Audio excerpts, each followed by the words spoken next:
Hi, everyone. Welcome to our webinar with Unified Esports. We'll be starting in a few minutes after we give all of our attendees a chance to join.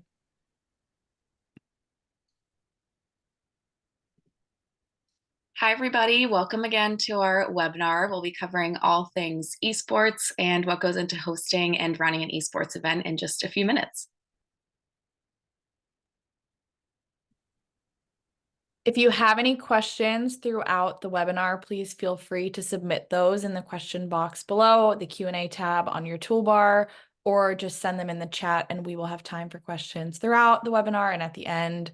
And if we don't get to any of them, we will reach out to you afterwards. And as always, we'll be sending out this webinar recording to you all afterwards if you'd like to watch any of this information back.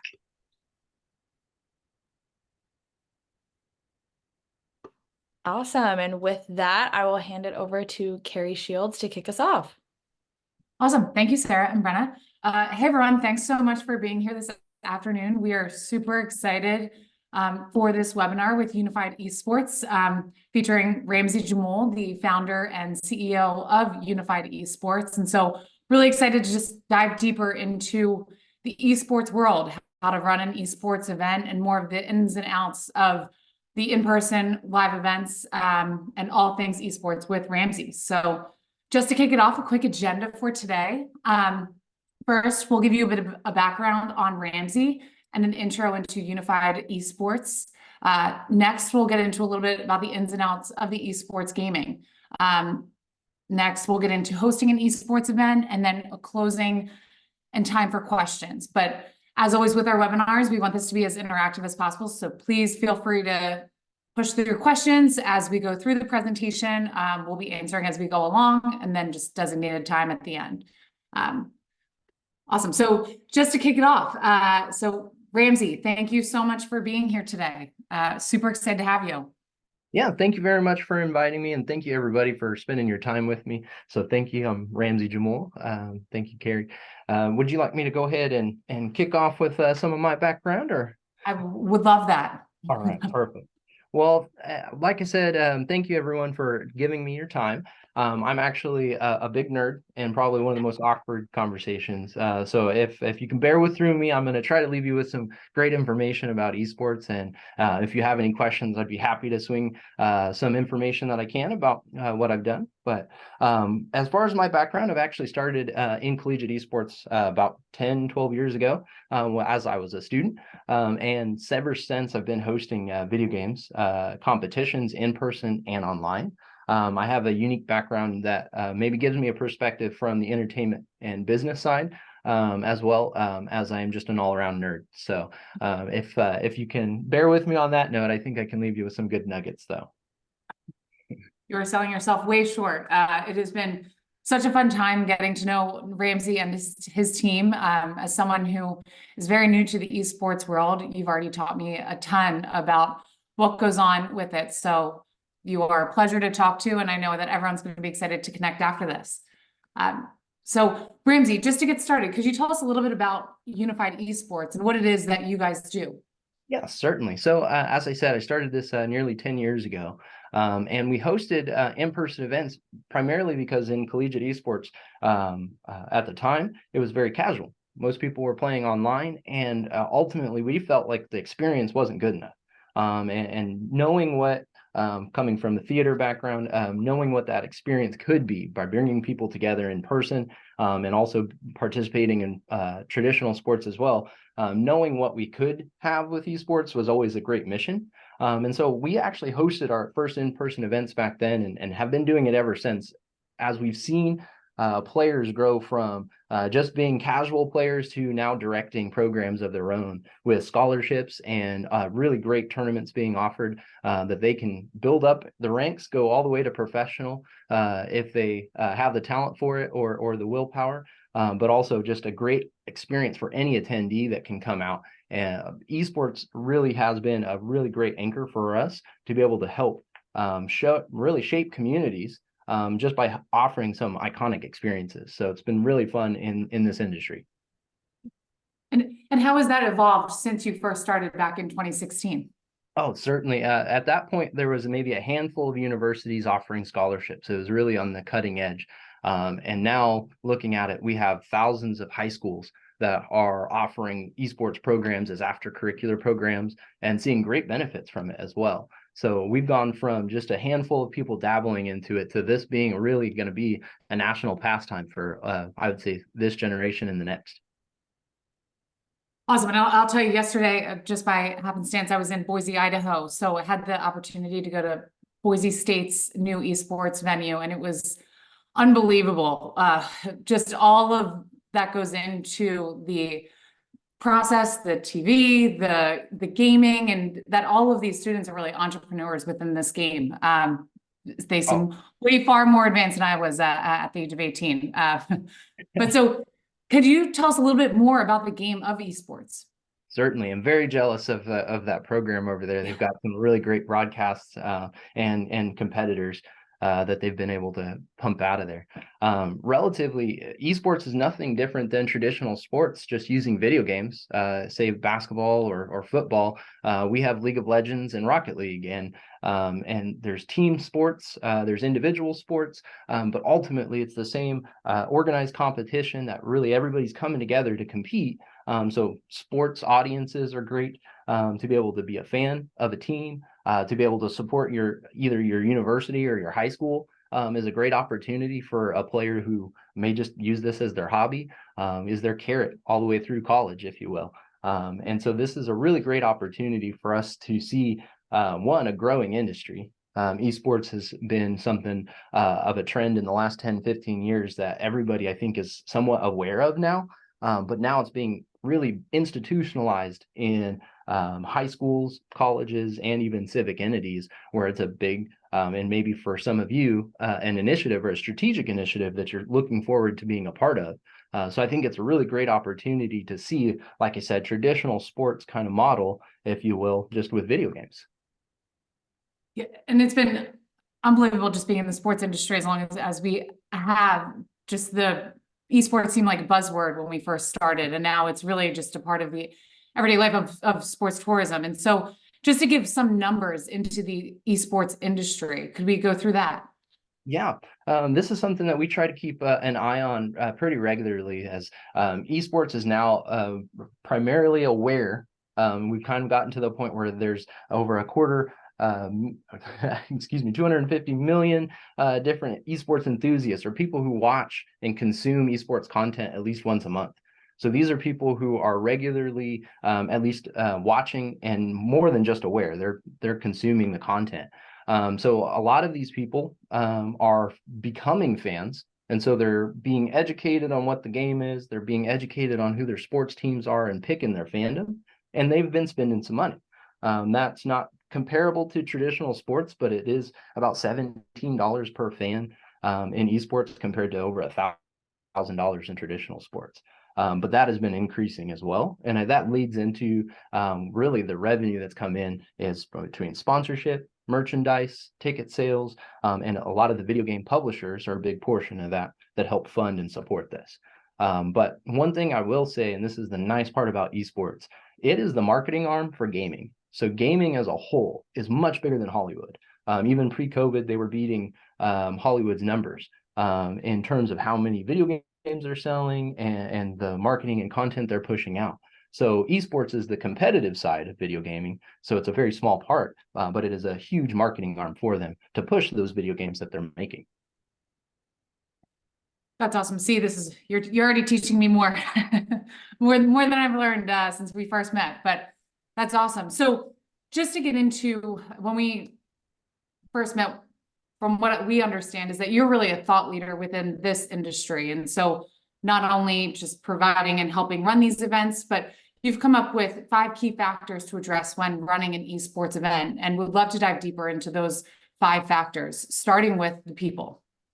Definitely. I think ultimately, I think it's super important for everyone to focus on maybe a blueprint or some sort of opportunity to see if it's feasible and whether there's going to be a crowd that's going to be interested.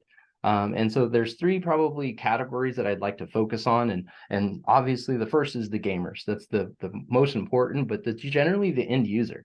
The gamers that are going to show up may be high school students that may not be able to afford it. It's their program that might pay for it, similar to college students and the collegiate programs. But there is definitely casual and amateur competitors that are regularly, weekly renting out venue space or taking up weekly and monthly competitions all over the country right now. So there's really great opportunities and segments between every gamer. Likewise, if you look at Super Smash Brothers versus Rocket League, you're talking about maybe a slightly different age range, slightly different economic background as well. And so there's even ways that you can look at different video game segments to see what is most important to who you're going after as far as the gamer. And then I'd even back that up into the most important part that can help maybe illuminate whether the gamers are around you or not, is actually connecting with the community leaders. They're going to be the easiest maybe doorway, if you can say it that way, to really seeing how other gamers are interested in weekly or monthly tournaments that are already happening nearby, or potentially even supporting with teams and other different competitions. Likewise, almost every college has a paid coach now for esports. They can be really the connector to a lot of these community leaders, since they're already working in the industry trying to make that happen for your communities. So working with them is obviously one of the best starting spots. And then obviously the staff for the event is very important. Hosting an esports event isn't necessarily complicated, but it does take the experience and the knowledge and know-how of different video games and make sure the rules are right. And so making sure the staff is equipped and knowledgeable is certainly an important piece. And if you have those three, I think that's the first check boxes that you have to really look at and examine before you can move on to hosting an esports event. Knowing who the gamers are that you're targeting, getting the community leaders involved, and then making sure you have some staff that can help you, which may be a combination of all three when you really look at those buckets. And so when you talk about community leaders, maybe it's a destination that is very new to the esports world, has no idea where to start. What would you recommend getting in contact or even finding those community leaders? Definitely. So almost every esports coach is actually on their staff roster now. So at least in the college space, you'd be able to look at either their sports team, or maybe they have under student activities or student life, but still would actually have some staff members to work with. Second to that, I would say Super Smash Brothers is one of the most unique communities out of all the video games. They regularly are renting spots on university campuses or bars or restaurants that they'll bring 50 to 100 people and their TVs and setups to come and compete once a week, just to one, get better, and to see their friends and compete. So they do that on a monthly basis, and now regionals and states and national competitions are coming out of that as well. So what we consider as tournament organizers, those guys that are regularly hosting these competitions, or the people that are really influencing that group to stay together, are perfect community leaders as well. So there's tournament organizers, there's the college coaches and high school coaches and teachers. Those are by far the basis of, I would say, these community leaders. But then it goes into either streamers or influencers, anyone that's kind of adjacent to the space that might be worth bringing into making an event exciting or different, maybe unique to your location as well. And would you say it's similar? And when you started in 2016, and I know even when I was in college, everyone on my floor was playing Super Smash Bros.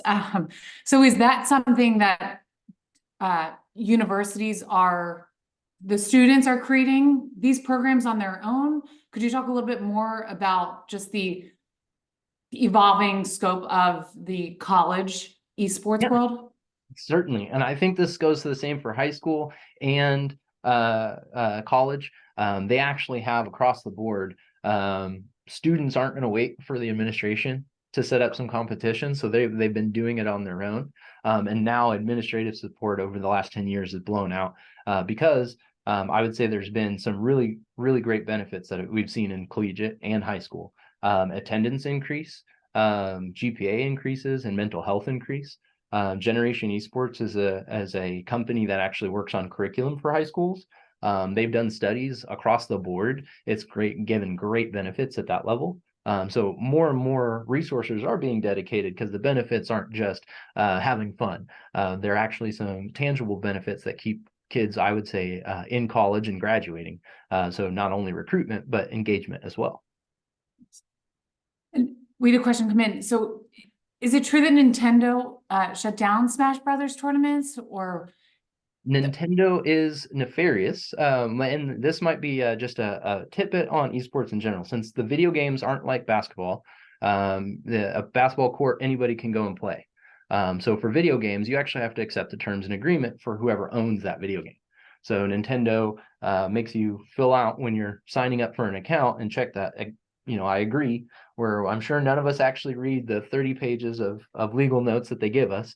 But in those that they actually put pretty good restrictions on how you can host tournaments or work into them. Now, generally speaking, they always are pretty lenient. They want the community to be supported and to be able to host competitions. So most video games offer a pretty good and structured way to be able to host tournaments. Nintendo, however, is probably the one that is the strictest. So there are rules on how much you can charge for tournaments and community levels. And how much sponsorship you can garnish for those events. Nintendo's did release their guidelines, so there's a good long document of rules and regulations that they do allow competitions in, and then you would actually have to apply. So we have a really good relationship with, say, Riot Games for League of Legends, and so when you are actually out of scope, you have to go and work with the publisher directly to build, I would say, a specialized contract or license so that you can host the competitions fairly. So it's not that they shut down all the competitions, but they are pretty strict. So I definitely agree that a little hard on there. And is there somewhere where that information is easily accessible? Yep. So generally speaking, for Super Smash Brothers, League of Legends, they all have a tournament page on their websites that actually go in through the guidelines. Usually they're called community guidelines. For those that they can generate revenue, but maybe not a full-time, everyday kind of business. And then there's, further licensing after that. Cool. So that gets us into our next key factor, which is the scope of the event. Yep. So that's actually a pretty good segue for the fact that you have too many people, and that kind of changes the scope quite a bit. So after understanding who you're really going after, I think knowing what your numbers are very important. So there's two factors that most people try to consider is like, well, I want 3,000 people to show up and I want to spend $5,000. Well, one of those can happen, but it probably influences the other. And that's generally the case. So if there is an expectation of getting a certain number of people versus I just want to break even, maybe it has a different approach. So knowing what the goals are would be the first thing. And then if you can go off of attendees, it's pretty easy to walk it back and make it successful. So in the case of knowing that you're going to host a Super Smash Brothers tournament, means that you're going to have to go get the licensing approved if it's over a certain amount. And then vice versa, kind of walking it back, you'll actually know what you need to charge for tickets and the sponsorship offers to make it work as well. Awesome. And could you talk a little bit, or maybe give an example of how to engage maybe a community around an esports event? Yeah. So in a lot of sense, when we would go to a location, we'll reach out just by sending, on Twitter or an email to everyone that is kind of in the area that's been promoting previous tournaments. Likewise, for our competitions, we would host potentially 14 to 15 different tournaments all side by side. So bringing the community out where we would have high school and community leaders kind of next to each other. In that sense, it's very easy to go around asking the Super Smash Brothers group, the local college and the local high school, and saying, hey, we know you're hosting these tournaments every semester or every so often. Why don't we put them together? And we have a great venue here. And that's when we can actually start seeing a little bit greater than just a community level to kind of a civic level event. Great. So the next factor we're going to get into is the location. Now, this is always the feasibility problem, whether you can actually make it happen. And so do we have the right internet and power is always the biggest question, which generally speaking, that is a message one way and then goes off and it's very confusing the way that we have done it in the past. So with internet and power is very expensive in some locations with some contracts that are older. So it's very difficult, I would say, to kind of weed through some of the facts and know, okay, is a gigabyte internet actually available? Is a lot harder a question than just saying, yes, we have the connection.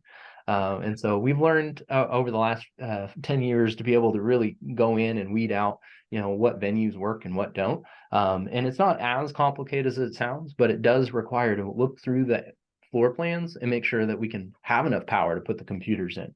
Ultimately, that is a requirement to make their tournament happen. Likewise, it doesn't necessarily mean that you don't have limit, your tournaments that you're hosting, but maybe changes it around. Super Smash Brothers requires no internet, and most fighting games require little internet. So they're perfect opportunities for a venue that may not have the internet, but does have a little bit of power that they can use. So ultimately, that's a tricky situation, but most venues are actually way more capable than you'd expect, especially with AV and ballrooms that are traditionally pretty up to date, relatively have the internet and power ready to go. So we've been pretty surprised at almost most venues that we look into are ready to go at some level. There might be a cap at how many competitions you can host, but knowing what that is means that you can kind of roll out the red carpet for those groups that are actually looking and interested, ready to go. So, but that was probably the biggest concern, and I always have to jump on that first.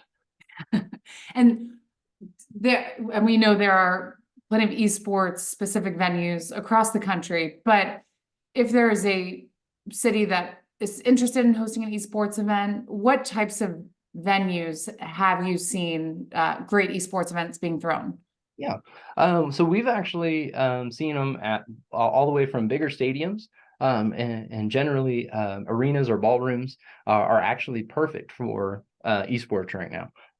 It is very flexible. You need to lay the tables out in a certain pattern, or maybe the stage isn't big enough. And so generally an open floor plan or a flexible floor plan is usually the easiest to work in. There are some really good locations that are esports specific. Generally, those are great for smaller competitions, but at scale, when you're talking about getting a lot of heads and beds in or something of that nature, it's a little bit difficult to work in what would be traditionally called a LAN center. And so there's some bigger facilities, ballrooms and stadiums that are perfect between 5 to 20,000 square feet. I would say is kind of the mark for most college or high school competitions right now. Awesome. And then I had another question come in. Can the tournaments be LAN instead of internet or a combination? Oh, I wish. That was a really good time. There's a handful of video games that do allow for LAN experience, which for those to maybe clarify, it's the difference between actually requiring internet or not, and whether we have to have a constant connection to the internet. So if you don't need that, it reduces the cost for a competition quite a bit. Most video games are double checking, triple checking every few minutes to make sure that you're not stealing their game. So in that sense, internet is becoming more and more prominent in all the systems, and is going to be a requirement, in my opinion, to host a good competition. Now, how much internet is definitely a flexible choice. Awesome. And then could you talk a little bit about the accessibility and the amenities that are important when hosting an esports event? Certainly. I would say one of the things that we have noticed going into this, we're looking at colleges and high schools are a big portion, as I've mentioned, in a lot of the community-oriented or civic-oriented events. In that sense, they're looking for food for their students. They're looking for lodging and stay. And traditionally, they'll come in for competitions for that specific event, but ultimately making sure that they have, I would say, priced right kind of options for those students, generally the 18 to 25-year-olds from college, or 14 to 40 being the bigger group. Their price range is going to be probably the most important thing to factor in with what's located around the venue. And then likewise, parking and some of the other accommodations, being able to plug it all in if it is grouped with teams. We are seeing that colleges now will actually try to group as much of the expenses in as they can into one ticket, since it's usually the university paying for it, not the students themselves. And so there's kind of a difference between whether it's maybe the end user is the gamer themselves or community player versus looking at some of these team groups and what they should get out of it from coming in to your location. The more we talk, the more I'm understanding the importance of the community leaders and connecting with them. But how, if someone does not know where to start with how to vet an esports organization, what would you recommend in doing so?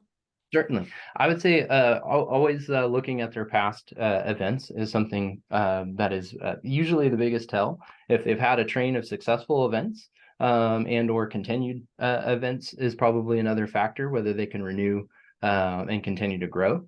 The other part with esports being that if you've got 2 years of experience, you're pretty well a good leader in esports when it's so new. So we have a lot of young coaches, and that does mean there's a little different play to it. Knowing that a lot of these community leaders are just that, they're volunteers or community leaders that are doing this maybe because they have a mission or passion behind this, means that they may not be the most financially sound. And so being able to make sure that they're there to help bring people in, they're there to help open doors, and then in reverse, give them a platform for them to do their competition and support. But I would say, generally speaking, leaning on the fact of the financial plan being maybe something you don't want to necessarily give away to community leaders. And that might be the connection there. That'll help with most that are young. To vet them on the second part of that might be relatively just seeing how well they do in action. So starting a small opportunity where they're regularly hosting events and being able to work with them to move those competitions into a more structured location and then growing them from there. That's generally how the best events have grown at this point. So. Great. Since we're on the location, could you talk a bit about the benefits of a destination or a venue hosting an esports event? Yeah. So generally speaking, we've done some really cool experiences in hotels where the venue itself is something that we can just go straight from the hotel room to the ballroom. Then, of course, there's the food and beverage options, so catered meals. If they're there for all weekend, we can keep them there all weekend and make sure the games go back to back and faster. Then there's also the opportunity to have concession stands open, as well as just being able to facilitate the event itself in other ways, whether AV or other systems. So generally speaking, we have to bring in almost all of our equipment. Now I understand the gaming equipment would be one thing that would probably not be on hand, but projectors, staging, trussing, stanchions, and all those elements are still great to be able to use as well, to be able to help facilitate some of these events. So I think ultimately, it's a standard sporting event, and you can kind of break down some of the opportunities that way. Great. And this is a great question came in. What is the timing of a typical esports event? So a weekend event, is it multi-day, single day? What is the timing there? I would say the best analogy I've heard so far is maybe like track and field, where there's a bunch of competitions, you have a bunch of people playing in different opportunities. There might be teams, there might be individual sports. And so could take 20 hours, it could take 10 hours, depending on how many activities there are. Because most LANs, as we call them, you're coming to compete, you're bringing maybe your headset, your mouse and keyboard, and then generally everything else is provided there for you. So for our events, we usually have a show time on Saturday from 10 to 10 and a Sunday show time from 10 to 6, so 20 hours show time altogether. That provides, that they'll actually stay the night, and then they'll also have the opportunity to get catering throughout that as well. Great. Well, that leads us into our next factor, which is the equipment. Yeah. So like I said, the AV is something really nice if it can be provided on site. Generally speaking, there's lots of lights. There's lots of TVs and monitors and gaming equipment. So that's something that we provide. There's some really good groups in the country that actually have warehouses that are pretty easy to rent from. They'll come up with their IT support. I would look at, even if you're a venue or maybe a CVB, that is interested in getting more esports opportunities, having a partner that is just like an AV partner for a venue. So that way, when somebody needs a projector and it's not in your inventory, you have that, trade partner that you can work with to be able to provide that, so that event is still turnkey by your venue. I think this is a great opportunity for working with different LAN centers or companies like Unified that have computers, switches, Xboxes and PlayStations readily available. So most of it takes a bit of effort to store and maintain as far as updates. So working with the group, you can get all of the latest games and don't have to buy the extra add-ons or updates. And that kind of comes with all the internet and power mapping as well. So generally speaking, this changes every couple of years. So computers are by far the most sought after for what we get. And so being able to, keep them up to date every couple of years, make sure that people can play the latest and greatest video games at the top of the line that they can. Awesome. And if a venue or destination was interested in getting in touch with an equipment provider, what would you say next steps are in building that relationship now? Definitely. In terms of working with us, or say there's a local store that does have computers there, that would be a perfect relationship where we have day rates that are pretty easy to kind of accommodate or be able to pass off if they wanted to add it to a service of their own. And so being able to actually have just a conversation on, hey, if we were to host, say, a state championship came our way, but they needed equipment, we want to make sure that we can bid for this RFP. Can we make sure that we have maybe a letter of intent or an agreement to be able to get that? I think that's a perfect relationship that can be set up just by, that I'm guarantee that most LAN centers would like their equipment to be used. And so if we can build more relationships like that, I think then state championships will be a little bit easier to come by as well, and be able to be supported. Awesome. And then just getting into the last factor, which is the actual delivery. Yes. The most important part, right? Making sure they show up and are excited and leave happy. Ultimately, the staff is the biggest piece, in the community leaders, making sure that those are picked out right. We'll make sure that this is a success. So ultimately, everyone needs to make sure that they get a tournament that runs smoothly, that there's no internet problems and there's no power problems. They show up and get to play their games on time. In worst case scenario, you can stay up all night trying to catch up and play games. When you have 20 hours of matches and they have to fit in that schedule, no one likes to go past 10 o'clock, especially when they've been gaming all day. Believe it or not, gamers have limits too. And so making sure that not only the experience is on time and punctual, but making sure the visual experience and the tie-in to the whole event is worthwhile to take a moment to talk about as well. For a lot of our events, and you can see some of the pictures here, we actually have props and different elements that we take from different video games or similar to those video games and really put in a world that's more immersive. So you walk through and you kind of get wowed by the little lights and sounds, and then the ability to see different, destructibles like broken columns and different things. And so there's really cool elements that you can play on with video game events because you're in a video game world. You're having fun, and being able to really leverage that experience is a whole nother opportunity. Likewise, you can bring in cosplayers that are dressed up like video game characters and have them do little engaging activities and play video games with people. It's definitely the most fun delivery of any other event, I would say. Yeah, I agree. I actually was watching some this morning just to get ready for this conversation. And it is an event unlike anything I've ever seen.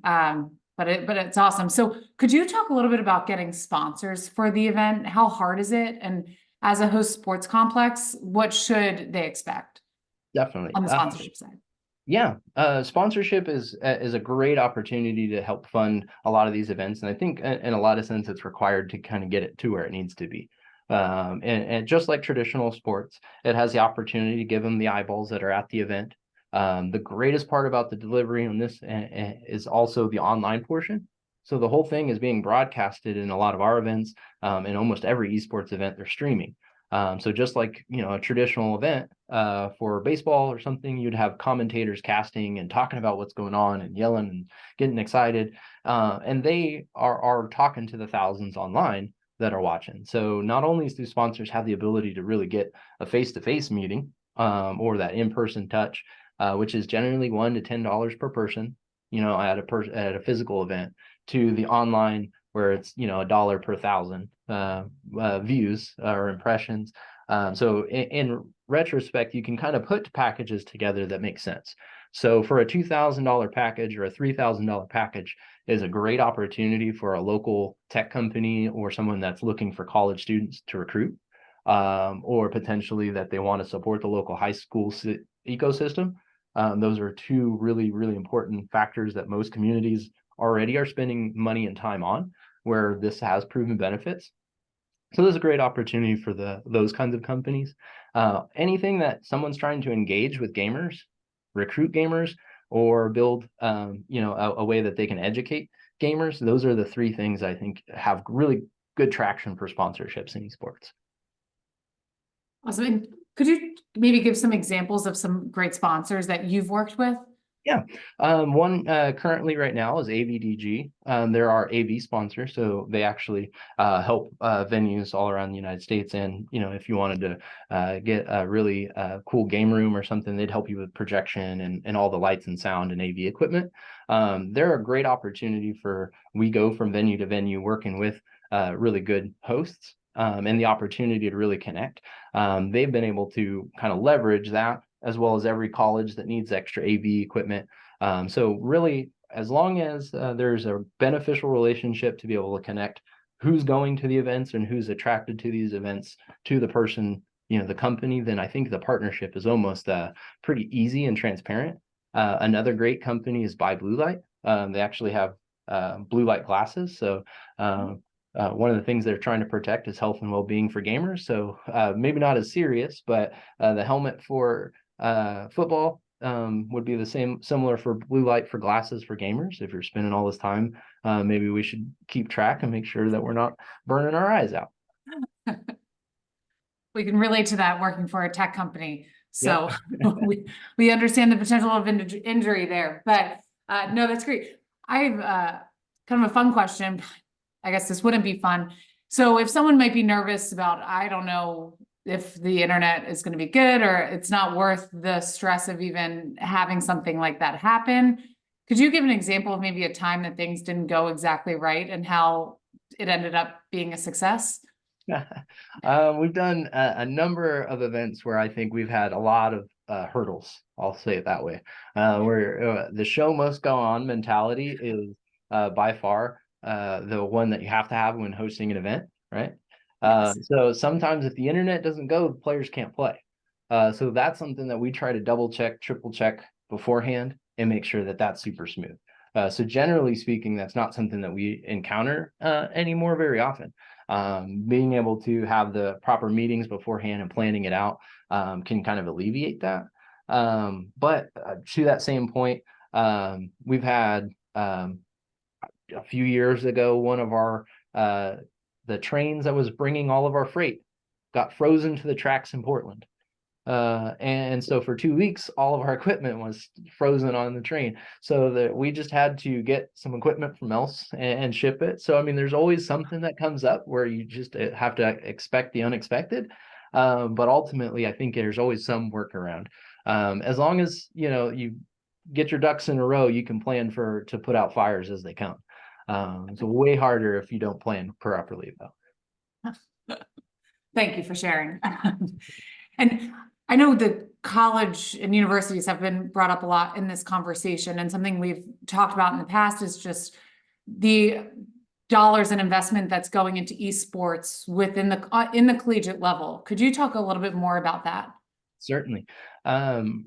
Right now, I think there's well over 700 universities that I'm aware of that have pretty significant esports programs that either are paying a coach to compete or regularly competing with their team and paying for their team to go and compete. And I'm sure there's many more than that. And that's just what we're trying to keep track of. And so we regularly want to have colleges come out and compete at our event. So we're trying to stick and keep that up to date. One of the things that I've noticed by kind of going through that, and I'll even give credit where credit's due. Chris Pastel with Esports Foundry actually puts out a very good white paper every year about collegiate esports and where it's at. And so they have a really good way to kind of go through what video games are they playing, how much money are they spending, and budgets. Right now, I think there is multiple millions of dollars in collegiate esports budgets between the staff that was not there 10 years ago. They're looking for venues to actually host, regional competitions. Every athletic conference right now is saying, well, every team in our conference has an esports program. Maybe we should get into this too. And so that's kind of the students are pushing this is kind of how I see it. But everyone's taking note, and they're going to need a spot to host this. And it's definitely not the baseball diamond. So they're going to have to figure out where they can bring the computers and the setups to be able to really show their program off. Ultimately, they're using it as a recruitment tool for colleges and a retention tool.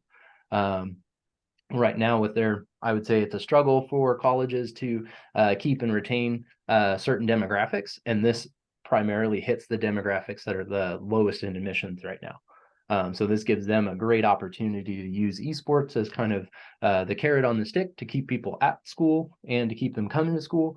So as that happens, scholarships are handed out, meaning the high schools are chasing it. So in a lot of sense, I think that's why there's well over a couple thousand high schools that are actively doing extracurricular activities and competing, because those scholarships are readily available for them. So they're eagerly awaiting this kind of growth in collegiate esports. And now I think that we're at the verge of athletic conferences really coming out of the woodworks and being a part of this as well. I think one of the coolest parts about seeing the esports venue yesterday at Boise State was just the entrepreneurial spirit around just being in that space, everywhere from the students running the TV side of things to the whole setup of, it's really building a business, because it's not something that has been around for forever. And so that was just really cool to see. And then could you talk a little bit about how long a venue or city should plan in advance for an esports event? Certainly. We like to say that 6 months would be great to be able to get everything kind of signed and dotted and have enough marketing time. That would be kind of our kind of a cutoff is what we're looking at from here. Unfortunately, and this is actually a great shout out to Playeasy, esports is an interesting industry. So we actually have with the Midwest Esports Conference is something that we hosted. And so a few months ago, we actually had to we lost our venue that we had booked because it just no longer worked for the universities and travel budgets and the rules that the universities had for their esports program. So we were without a venue. And not that I would ever say that this is the right way to do it, but within 2 months, we were actually able to connect very quickly with a destination, and we're actually able to look at all of the venues in that area and got a really nice spot to be able to host our teams. And so it can be done very short notice. Luckily for that conference, they're all members and annually compete. So we weren't necessarily looking at outside attendees being there in mass or anything. And so I would say in short, though, 6 months is kind of our minimum. 3 years would be the best. And we didn't even pay you for that plug. I think that's great. So just to finish up here, I loved this slide and this visual to give it a sense of the experience of the event overview. Could you talk us through this? Yeah, perfect. So this is something that we've come, not to say that every event is the same, but we've really come to say that there are these zones that we've created, or these different areas are really common in every esports event. So we put this, what we call a turnkey or show in a box kind of method together. So we try to stick to this schedule as our template. That works pretty well. So, the times are there, like I said earlier, where it's about 20 hours. This gives us the ability to do up to 15 different competitions, but also have a side stage where there's opportunity for, panelists and different things.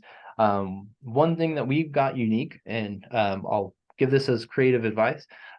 We actually created an arcade system throughout our event. So for not only for the competitive players, but you can go to each booth and get tickets and kind of earn a little plushie or a sticker or something really fun.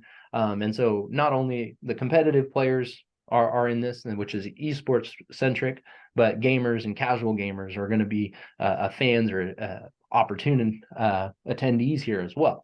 So being able to cater to them. And then, of course, having a vendor opportunity for different maybe local stores or other video games to be able to show off what they're doing is a really cool add-on as well. So anything relative to pop culture in the gaming world would be perfect there. So that kind of goes into the how to make money and how we kind of break it in. So generally speaking, we'll actually go in and template this as maybe an event that we can go off and kind of do that service for someone. And we create sponsorship packages for each one of these sections, the whole event. And so it's pretty easy to kind of get one of those packages and we just drop the logos right into our template.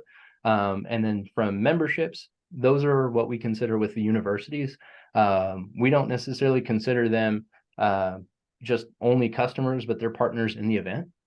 So working with them year over year to give them the competitions that they want for their students and make sure that they have a voice in that is really important. So in our sense, for the Midwest Esports Conference, all 16 universities pay member dues and are regularly competing with us. So it makes the event a little bit easier to host as well. And then, of course, just as any other event, just selling gate tickets between $5 for a spectator up to $125 for a VIP ticket, or jerseys and plushies for merchandise are the great opportunities. Great. And then I guess any other, so how much room would you need for spectators for an event? So this is probably the biggest catch for a lot of our events are community oriented, or at college and high school level. It's not that you're going to have hundreds of people come out to watch a team they've never heard of before, or that just maybe started a few years ago. And so I would say esports is not there to bring out thousands of spectators unless you're at the professional level, which we've done some amateur competitions where we've been able to do some really cool things with Riot Games. But ultimately, that's like a little bit out of our scope on what I'm maybe qualified to talk about in terms of professional side. But I know that the LCS regularly, DreamHack, and some other large events are in the thousands and tens of thousands of users. For an event like this, we try to get between 200 to 300 gamers, and then it gives us the ability to go up to 1,000 people as a capacity for this floor plan. So in spectators, we would look for the rest. Awesome. And I know you mentioned the event that just took place a few weeks ago, but something to expect as next steps for everyone on this call is you have 2 RFPs that will be coming out. Could you talk a little bit about those? Yeah, perfect. Thank you. I'm actually really excited. We're getting ready to host the Midwest Esports Conference. We're looking at the next 3 years for that conference. Like I was joking, I'd like to get 3 years ahead in esports and be a little bit different. So we are actually looking to get 2 locations, one in the spring and one in the fall, to host a very similar floor plan. So our RFP for our spring finals that we just did actually was just out. So we'll be doing a very similar one to this that'll be going out shortly. Decision making is around July, and that's when our members vote and kind of lock everything in. So the goal would be to have it all squared away by then. Great. Well, Ramsey, this has been a blast, and I know I've learned a lot. I'm sure everyone else has as well. So just for next steps, you can connect with Ramsey on Playeasy. We have his information here. Scan the QR code to link to United Esports profile on the platform. I know Ramsey's been unbelievable in just helping us understand the esports world and really help cater our platform to help him and other organizations find host destinations. So he would love to set up a call with anyone who's interested. But Ramsey, really want to thank you for being here, and look forward to working with you. Yeah, Thank you, very much. everyone. Talk soon.